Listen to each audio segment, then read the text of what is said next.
Noong grade 11 ako, may kaklase kaming transferee na si Nico. Tahimik lang siya, hindi mahilig makisama, pero mabait naman. Ang weird lang, never siyang sumabay umuwi sa amin. Kahit pare-pareho naman kaming taga Santa Maria side. One time, inabot kami ng practice sa school hanggang gabi.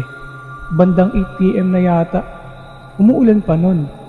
Yung tipong ambon lang pero malamig. 5 kaming naglalakad, papuntang terminal ng jeep. Habang naghihintay kami, napansin namin na wala si Nico. Sabi ng isa naming kaklase, "Mauna na kayo! Baka may sundo yun!" Pagdating ng jeep, sumakay na kami. Puno na halos at yung ilaw medyo namamatay-matay pa. Pagdating namin sa may tulay, biglang may pumara. At nagulat kami na ito ay si Nico. Basang-basa siya. Nakayuko lang. Umupo siya sa pinakadulo. Tinawag siya ng tropa ko. "Pre, akala namin nauna ka na." Hindi siya sumagot. Kaya natahimik kaming lahat. Mga ilang minuto rin bago magsalita yung driver. "Boss, kilala niyo ba yung kasama niyo?" Tumango kami. Sabi ng driver sa nanginginig ng boses. Kanina ko pa kasi siya tinitignan sa salamin. Wala siyang refleksyon. Noong una, natatawa pa kami. Akala namin tinatakot lang kami ni Manong driver. Hanggang sa mapatingin ako sa rearview mirror. Lahat kami ay mayroong refleksyon. Ngunit si Nico lang ang wala.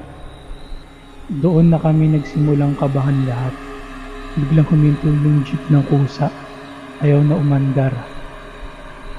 Kumadyot lang yung makina habang kami ay naghihintay ulit na umandar ito. Tapos, dahan-dahang nagsalita si Nico. Mahina lang, parang pagod na pagod. "May susunod pa bang biyahe?" Walang sumagot. Tapos, umangat ang ulo niya. Pumitik yung kalahati ng mukha niya, may sugat sa noo.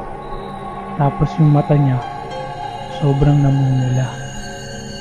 "At least, may makakasabay pa ako." Yun ang sinabi niya. Biglang namatay lahat ng ilaw ng jeep.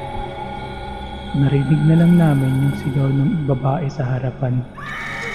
Pagbalik ng ilaw, wala na si Nico. Pero basa pa rin ang upuan.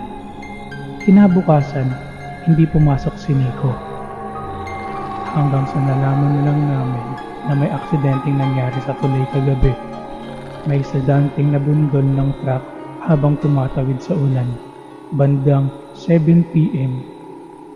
At ang ngalan niya ay Nico, ang aming kaklase.